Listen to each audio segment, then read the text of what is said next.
Welcome all you triathletes, swimmers, riders, and runners, newbies, and 10-timers, 8-hour finishers, and 16-hour survivors. We're age grouper gurus doing all the homework, gathering the insights, answering your questions to make you faster, fitter, and fresher in triathlon training, and especially on race day. I'm your host, Steve Harper, with Multisport Mojo and that's T-R-I, gearguru.com. And alongside me today is my good friend, Ironman certified coach, Kirk Taylor.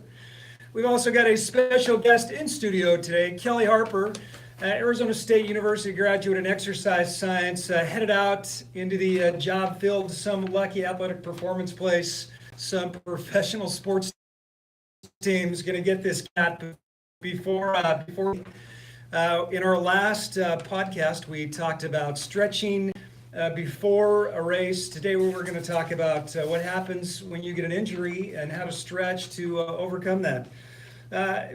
Listen, we're both age groupers, Ironman, triathlon, and marathon vets, and everything else multi-sport in between, here to get you to start from start to finish. Remember to like us on our Facebook page, and follow us on Twitter at hashtag multisportmojo, and go to trygearguru.com. That's T-R-I gearguru.com for more content, insights, and great prices on everything triathlon. We'd like to thank our sponsors, Try Hard Triathlon Coaching, specializing in getting you across the finish line in your first triathlon and beyond. Contact Try Hard, that's T-R-I Hard, on their Facebook page at Try Hard Coaching. AZRadio.live, your home for independent music artists. Recording studio headquartered in Scottsdale, Arizona. Need to record an album, broadcast a radio show, polish up your blogs, Facebook Live feed, or even record a podcast? Contact Big Mike's Recording Studio at AZRadio.live and get all the polish of a professional recording studio at a price that fits your budget. Okay, we're talking about injuries and stretching after injuries. Again, we want to welcome Kelly Harper. He's my oldest son, so I've got this in with this kid to get him in here. He just graduated from Arizona State University, Go Devils, in exercise science. So he's headed out with a professional team or an athletic performance center. He's a stud. He's a pro. We wanted to glean some of the goodness that we've paid for in tuition over the past 5 years. He's an expert. Kirk and I are age groupers. While Kirk is an Ironman certified coach, I'm a straight up age grouper trying to do the best I can. And we wanted to talk about injuries today. Kirk, have you ever been injured training, injured in a race? Yeah. Sure. Yeah? Mm-hmm. Did it put you down? Were you down for a long time? You come up pretty quick? What happened? Before the first St. George Ironman, which one was that, 2010? Pretty excited about getting into that race and doing a new course. I'd only done Ironman Arizona up to that point, and so I was pretty excited about a new course. And a sprained ankle, a pretty severe sprain, kind of changed the whole training plan. Right. I know the last year we did St. George Marathon again this last fall. And going into about midway through training for me, I did something either on a glute or my hammy for a couple of weeks. I worked my way through training. I did the race. I had to dial it back, but I finished, came back. I went straight to Kel and said, "Okay, Kel, I don't want to continue to have this injury. So what can I do?" So we actually worked on a program for me that I do twice a day, dynamic and static stretches. I've been doing them for about 2 months now. We've started running again, back into a training program, and I gotta tell you, it's starting to feel good. You know, if the injury for me was 100%, I think I'm at like 80 or 90% back. You know, in the 2 months. I don't know if that's typical. You know, I know that Kelly, talk about typical. Yeah. Oh, I'm sorry. Go ahead. Yeah. I'm glad you brought up this story.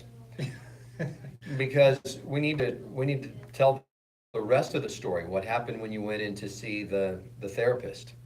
Was it a therapist? Was it you went in to see some gal that does rehab of some sort? Didn't you go in to see a doctor of some sort? Yeah, well, I think I went to a PT office. Yeah, I went to a couple PT offices just to see if they could help. Yeah. Right, and the gal said, "Oh no, this is not a hammy problem." Oh no. It's not a hammy problem. No. What you've got is run butt.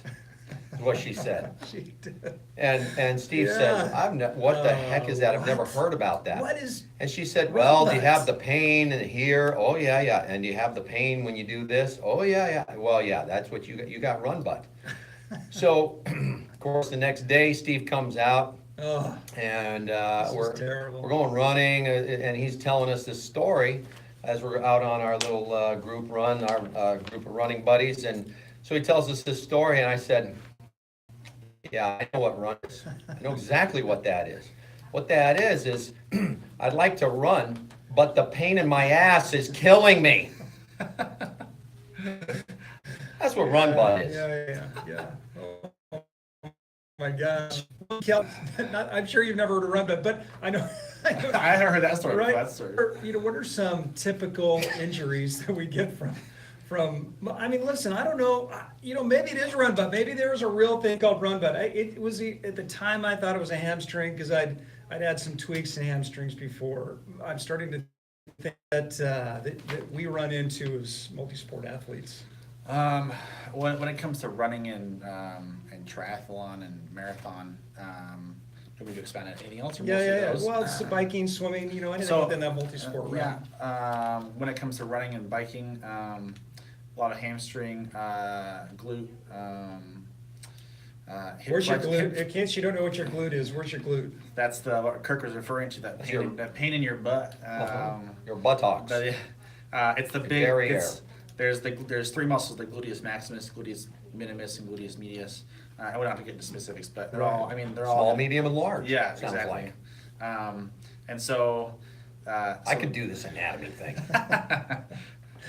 Exercise science. What's You so hard forget some about of the this? names. There's so many names that I forget a lot sometimes. You're on a roll, Kelly. Sorry, I keep. My bicep, medium, large, and small. And Maximus. So glute, Minimus. quad, think it's that the abductors on the outside of your legs. Yeah. You can even get like IT band tightness. A lot of running athletes or track athletes will get that just from the constant pounding and Right.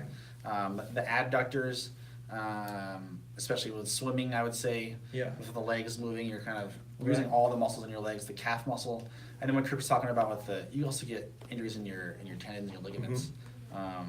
And so Yeah. I think it's harder to prevent what Kirk was spraining ankle. It's harder to prevent those because those are exterior sources that are causing your injury and not into. I mean, Right. The more flexibility that you do, the more stretching and warming up that you do, the percentage of decreasing that is going to go higher. You're going to have less. Maybe you won't sprain your ankle as much. But, Right. sometimes it's kind of hard to prevent those, but. Right. So if you watch, you can watch a previous podcast. It was on stretching before and after you go out for a workout or even on race day. Take a look at that. Kel, as we talk about stretching, both static and dynamic stretches, let's say I'm doing them and I go out on a run or I'm on a swim or I'm on a ride and something still happens to me. I come back. Kirk, what are some typical injuries that you see, with other athletes that were around? Well, Or some of the more common Yes. multi-sport injuries? yes. One of the things I would really like to make sure we address today, which I think is extremely common, are shin splints. All right, so let's just take that one. How do we prevent shin splints? What causes shin splints? Have you ever had shin splints? Oh yeah, I have. What do you do? It was kind of just a lot of rest, Yeah. honestly, and just it's- kind of taking it easy. Yeah. I didn't really know what else Easy for to how long? do. How long did you go down? A week, a month, until you felt better? It might have been a couple weeks. Yeah. Of just. Were you putting ice on it, heat, ibuprofen? What were you doing? No, like I said, I really didn't know what to do. Yeah. Other than Kelly, resting. talk about what a shin splint is. From what I know and what I remember, it's the muscles right on the anterior part of your shin right here, and the kind of tearing away from I don't know I've never really had shin splints, so for me Yeah. it's hard to explain. I had. You're lucky. I know. When do you get them? Kirk, when did you get them? When do you see people typically get them? I think that, well, just in my opinion, of course, like I said, I haven't Googled it, haven't researched it, don't have the, science behind it. As a matter of fact, what's interesting is that all the coursework that you do to receive the certified coach, the Ironman certified coach, there are modules on injury prevention, and I'm trying to remember what we talked about when it came to shin splints, so I'm a little bit embarrassed that I can't recall this right off the top of my head, but I don't know that there was really another answer for it.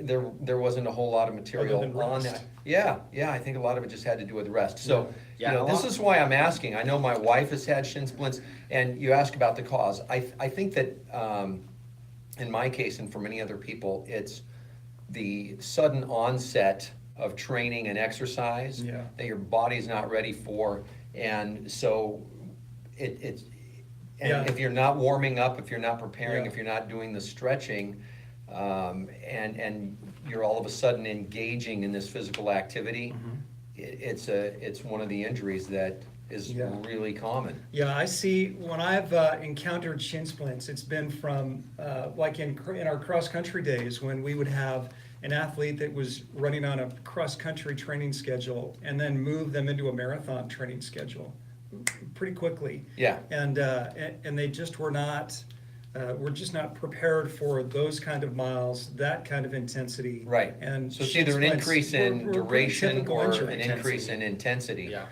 Yeah, what about Kel? What about, I mean, we always see people get hamstrings or they tighten up in on race day. You see a lot of guys, and their hand will go back to the back of their leg, and you say, oh, there's a hamstring.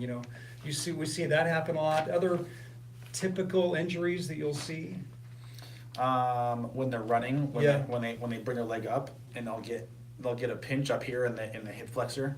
That's one that I didn't really have that many injuries. I don't know why. I don't know if it's just because my body didn't have any problems, or if I had just done so well with stretching and warming up from the routine with track and cross country that I didn't have any problems. But that was one thing that happened right before. It was like the week of a race or an event, and I had that when I was doing sprinting, of all things. I was doing some sprints after practice, and that quick movement, I think, I think I just kind of tweaked it a little bit. I don't think it was a tear or anything, but hip flexors, and that was actually a short. That in about a week, I was good. I had no problems after that. Right. You've been around the Arizona State football team. Although they're not multi-sport athletes, they were involved in a lot of training. Were there some typical injuries that you would see on that side? A couple guys that had ACLs. We had a guy tear his Achilles, or partially tear his Achilles. Yeah.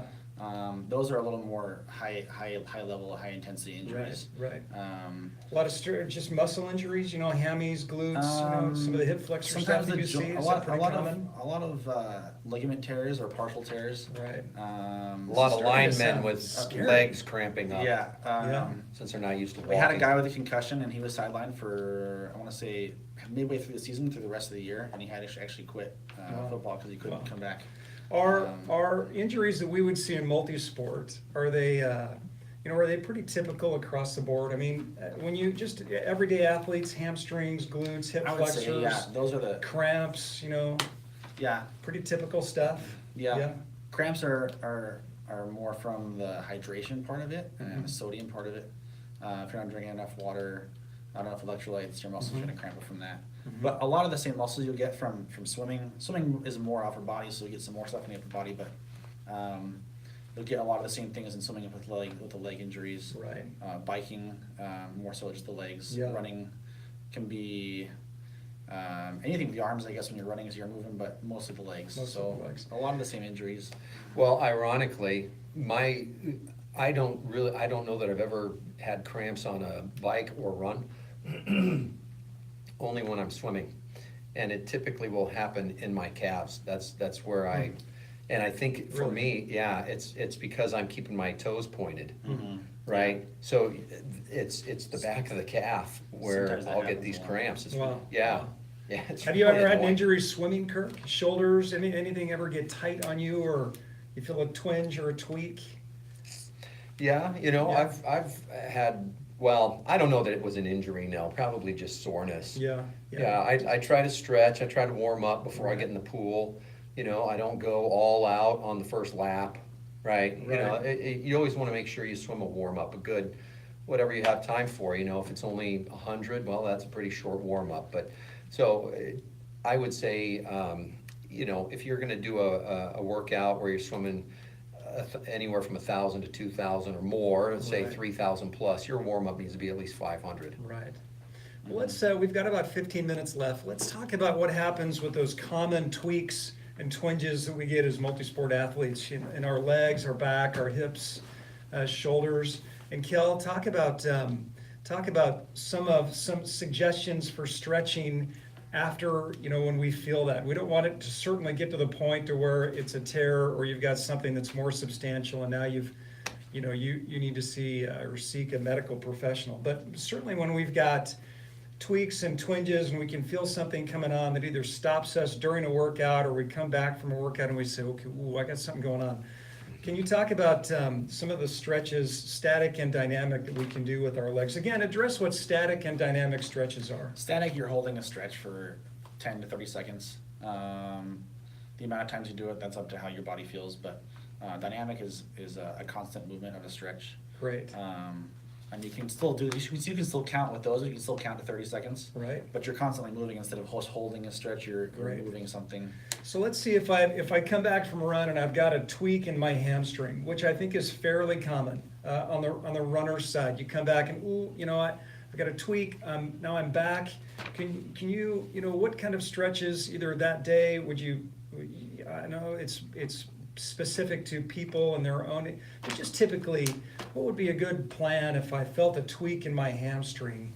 During a run. Yeah, during a run, I come back from the run and I'm back. What kind of stretches could I do that day, maybe for a week or so, or how long would you prescribe? When you're not doing it before or after the race, when it's just kind of during the day, you can do lots of kind of combination of static and dynamic stretches. If you have someone around, like your wife or someone, you can do. It's called PNF stretching, and that's just it's where someone can help kind of push the joint past where you could actually do it, and that kind of helps to get a little bit more of a stretch in the muscle. That's harder to do if you don't have someone with you, or if you don't have a wall or something that you can kind of prop your leg up on or something. But doing any kind of those are good. We could go into tons of hamstring stretches, but Well, give me two of your favorite hamstring stretches. I like, and this is more of a static one. This one you have to be careful with because you don't want to go too high, but kind of putting your leg on the kind of to knee level, I guess, if you're standing so up. put your foot up to Put your foot hip. up on like a stool or like Right. on the back of your car on the bumper right there. Right. And kind of leaning forward and come back on each side. Get both arms out there. Try and touch Hold it your toes. touch your toes. Yep. Is that why you got a lot of footprints on your trunk? Yeah. Doing that, 10 seconds, 15 seconds. That's one that I like. If you can't go that far, just stick your leg out in front of you and kind of lean down and kind of till you feel a stretch in your hamstring. Right. No pain. If you're feeling more pain when you're doing the stretch, you can also massage the part that hurts. And sometimes the spot where you feel pain is not always necessarily the spot that is actually injured. I know when we were training, I had an injury before my first marathon, and I felt pain kind of down by the interior part of my knee in here. Didn't know until a couple years later that the injured part was actually my hamstring that connects down to the knee. And I was feeling pain down there, but when I started stretching the hamstring out and doing more warming up with the hamstring, that pain went away. And so, kind of Smart. Yeah. If you don't know, You're a smart guy. and if you don't, and always if you feel like you don't know, go to a physical therapist or go to a physical therapist Go to and a ask professional. and get a consultation. So you could, if you feel a tweak or a twinge in your hammy glute or hip flexor or shoulder, it's good to get into some stretches, some static and dynamic stretches afterwards. If it persists, get into a professional. Yeah. Give one more stretch. How about for your shoulders? If I feel a tweak in my shoulders after a swim, there's just a little twinge. I mean, I've felt that certainly after, not necessarily an injury, but I felt a tweak or like, okay, man, I think I may have gone too hard. What's a good stretch that I can do afterwards, maybe for the week, to make sure that I there's back from some of the delts right here, they connect up and through here, And even the latissimus dorsi that's back here, they kind of come up a little bit. So anything up there, try On to the top get, of your shoulder and then yeah, more try to towards try the to back get and range of everywhere. motion with your shoulder. Kind of figure out, you can grab up here and pull over, grab behind your hand, pull the elbow over. Yeah. Just kind This of is figure really out. helpful to the people that are just listening to the podcast. Just grab up here and pull it over there. We'll put So some you're pictures right. up on the Right. website, I guess. So you're but- putting your elbow up over your head, and Yeah. your hand kind of in the middle of your back, Yeah. and then taking your other hand and holding that elbow. Yeah, Yeah. you can also, I forget the name of this one, but getting like a rope or something to hold on to, grabbing it with one hand and putting it behind your back, and then taking the rope and coming on the other side and pulling. You're kind of pulling the muscles inwards in the joint. Right. You're just trying to figure out where exactly that pain, because there's so many muscles up there, you Right. don't exactly know. So you're trying to stay flexible, right? I mean, the idea, if you get a tweak or a twinge, that ultimately, you don't want it to lead to an injury. So you're trying to stay as flexible as you can, right? So that you Yeah. can repair effectively and you can continue to train. Yeah, try to get range of motion. If you're not doing an exercise, if you're just doing a day and you just want to do something, get a heating pack or something like that to put on your shoulder, or That's a good wherever the injury is a good idea, because then it kind of gets it warmed up Yeah. before you stretch or before you do anything like Right, that. give us a minute on ice and heat. When should I do ice and heat? I think it's misused all the time. Well, if you're not doing an activity, if you're not running, whatever's more comfortable, honestly, is good. If you're gonna do it prior to a stretch, usually always heat, because you don't want to. It's just like when you're running, Right. you want to get warmed up before you're Right. doing the stretch and before you exercise. Right. So if you're doing ice before you stretch, that's kind of Right. It's kind of contradictory to what you're trying to do. Right. And then you do ice afterwards? Yeah, if you generally, you can also do heat. It's not a big deal if you do ice or heat afterwards. And what's the effect of doing ice and heat? Helps your body feel better. What usually for inflammation is what the ice is for. Yeah. So that's gonna be after a workout. Yeah, after right? a workout. And after your stretch, Yeah. then we're gonna ice it down, and that helps reduce the inflammation. Exactly. And It's a so- drug-free way of reducing the inflammation. Yeah.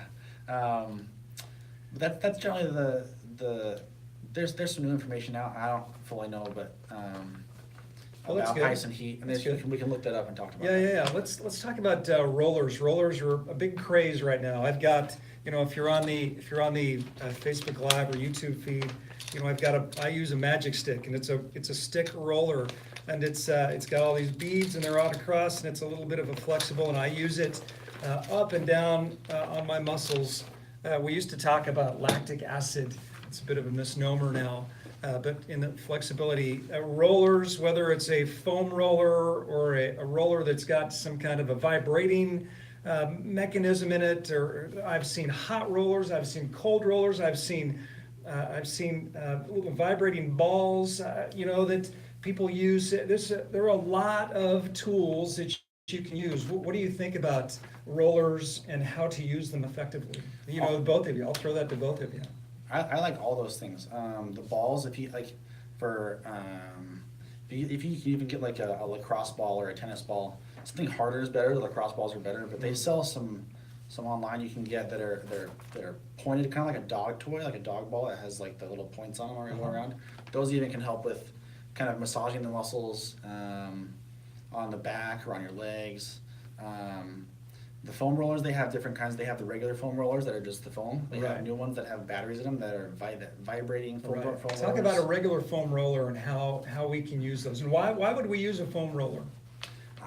It helps to not only massage the muscle and warm the muscles up and get the blood flow, but the muscular neural connections in the muscle. It helps with just getting the muscles more relaxed. Right. You're trying to maintain your flexibility during the week. Exactly, Right. yeah. Right. Kirk, do you use a foam roller at all? Have you used a foam roller in the Almost past? never. Yeah. Yeah, isn't it interesting? And I see It's- you guys, going to town with these rollers and. Yeah. And it's not like it kind of be painful a little bit. Yeah. And in that case, pain is relative. It's okay. You're not if you're foam rolling, you're not feeling any pain. Like you're kind of not probably doing it enough. Do people if I use a foam roller, am I doing it before I work out? Am I doing it after I work out? Am I doing it in the evening when I've got 10 spare minutes? What's the ideal time to use a foam roller? All of the above. Yeah. I mean, foam rolling is not necessarily like I said when it comes to stretching.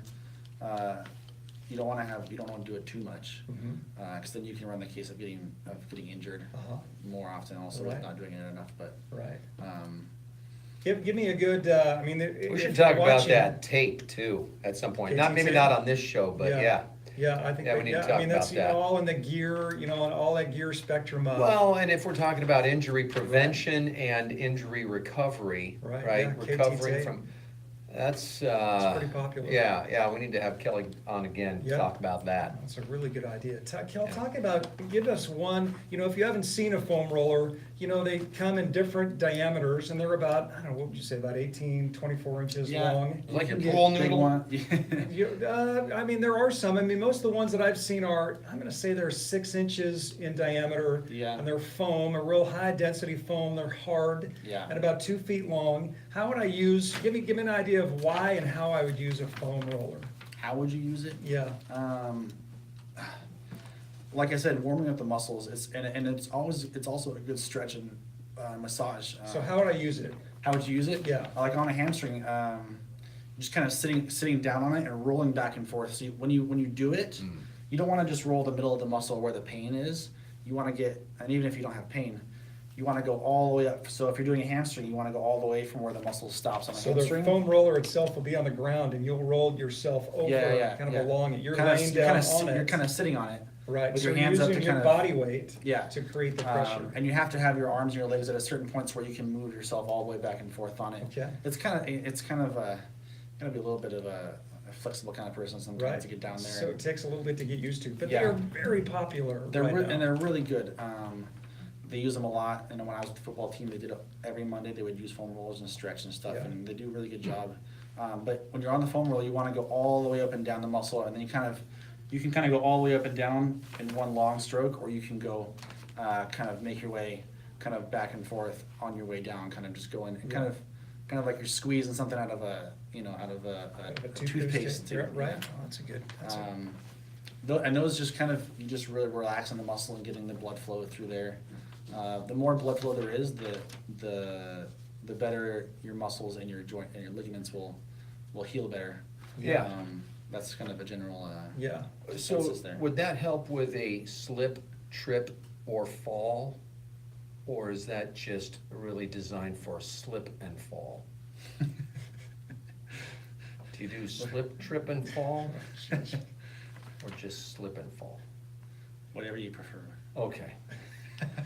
Hey, if you're looking to get a foam roller and you don't know which one to go and get, certainly go to trygearguru.com, TRIgearguru.com. We've got a bunch of them recommended, both the foam as well as vibrating and the balls. You can see all of them there rather than try and figure it out all over the internet or go on Amazon. Just go to trygearguru.com.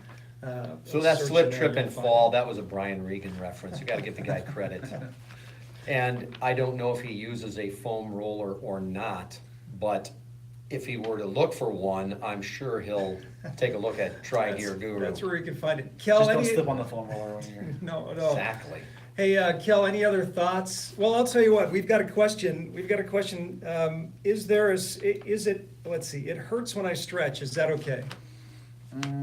This is a question on the Not Facebook page. If you've necessarily. got questions on the Facebook page, put them on there and we'll answer them at podcast.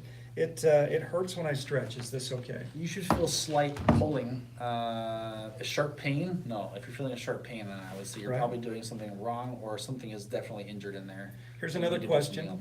else. Is there a stretch that could prevent injuries? If there was one stretch that could prevent injuries for multisport athletes, what would you recommend? There's not one. There's not If there's one that you would make as a part of your regular routine. Because I can tell you what I like. I mean, this is what Kel's got me doing. Maybe this feeds it a little bit. We've got about a minute left. He's got me doing hamstring stretches where my foot, I elevate my foot about hip height and I lean over. I do those. That's a static. And then I do I've got a number of dynamic options. The two that I like are deep knee bends, where I it's not a deep knee bend. What is it called? It's a Squat? You got me doing squats. Squats, So I'm doing yeah, more of a squats. muscular Right, so I'm strengthening trying to keep my exercise. back straight and I'm going as far down, that helps. And then I do lunges. Lunges. And man, lunges, I do a set in the morning and a set in the evening, and I can't believe I have not done these for the last 30 years. I cannot believe I have not done these. Now it's a part of my routine. I feel better on every single run and ride that I'm on. Every single one. We're just, it's winter, we're just starting to get back in the pool now, so we'll see how it works with that. But, are there a couple stretches that are just part of your regular routine? I want to ask the both of you that, and then we'll close it out. I like to focus on the hamstring and the glutes. Those are the big muscle groups. Yeah. Keep those loose all the time, keep those flexible. And don't forget about your quads. If you're going to do the hamstrings, do a quad stretch. Okay, give us one. Give us your favorite. Just grabbing the foot and pulling straight back. Yeah. If you have they have these straps, I forgot the name of them, but they're really nice. And if you're like laying down, you can do lots of different positions, but kind of hook it around your foot. Yeah. And pull up behind your back and kind of pull it behind you. You can get really good stretches with those too that you couldn't get if you can't reach your foot. Yeah. Kirk, what about you? I just need to take this last minute, speaking of lunges and stretching, etc. Little shout out to, and speaking of trainers, a little shout out to my old personal trainer, Sean McGowan. This guy got me ready for that first Ironman and beyond, and I saw that he was tuned in to our last podcast, the last broadcast that we did. So if anybody out there in Facebook world, in Scottsdale, Phoenix, Fountain Hills area is looking for a personal trainer, hit us up because we can hook you up. And we every session we would start with jumping jacks. We would start with some stretching, with a bunch of dynamic stretching. Every workout, every session that I ever did with Sean, we would conclude with stretching, and it was some of the greatest stretching I have ever been able to do because, he'd we'd do a stretch. You lay on the ground and you put one knee over you bend a knee, you put it over to the other side, and then he'd kind of press on that knee and just get this really great stretch all the way back down the backside of your leg. Wow. Just awesome stuff. But again, here I am working with a guy that's 30-year professional trainer. And every single workout was started with a good warm-up, get the blood flowing and the dynamic stretching, and every single session we concluded with stretching. There was never a session that we ever did, and I worked out with him 3 times a week for years, and every single session concluded with stretching. Kel, give us a last word on why flexibility is so important and why we should incorporate this, as Kirk talked about, into every workout. The more flexible you are, the generally you're going to be less injured. Yeah. And that goes with any sport. And you perform at a higher level. Yeah. Yeah, you will. Because I would say do more than not enough. It's great. You can get injured if you do too much, but generally if you're doing more stretches than you think you have been doing, it's a really good thing. Also we talked about lunges and squats and stuff. Anything people, I think general multi-sport athletes, triathlons, marathons, people focus on running and stretching, and I think we can maybe talk about this another time, but doing a lot of weightlifting, not a lot, but doing strength training and stuff is something that I think is forgotten about in the running world. Especially with new athletes that don't know much about it. They just focus on running, which is what you should do. Is you're trying to run a 26.2 mile race. But getting a little bit of strength training in there is going to help you. Amen. A lot. Amen. I love it. Well, listen, I want to thank Kel for being our special guest today. Listen, all you athletic performance places out there, all you professional sports teams, college teams, even high school teams, here's the latest stud to come out of Arizona State University's exercise science program. Grab him now before somebody else grabs him. Kelly Harper, he's your man. I want to thank Kirk Taylor, Coach, Ironman Coach Extreme. Listen, remember, like us on Facebook at Multisport Mojo. That's all one word, where you can weigh in and ask questions, and we'll answer them in an upcoming podcast. Follow us on Twitter at #MultisportMojo. and go to trygearguru.com. That's trigearguru.com for more content and insights and great prices on everything triathlon. Thank you again to our sponsors, Try Hard Triathlon Coaching. Contact Try Hard at their Facebook page at Try Hard, T-R-I Hard Coaching. AZRadio.live. Here's our music. I love this. Your home for independent music artists. Discover them here and promote the betterment of your community. Big Mike's Recording Studio.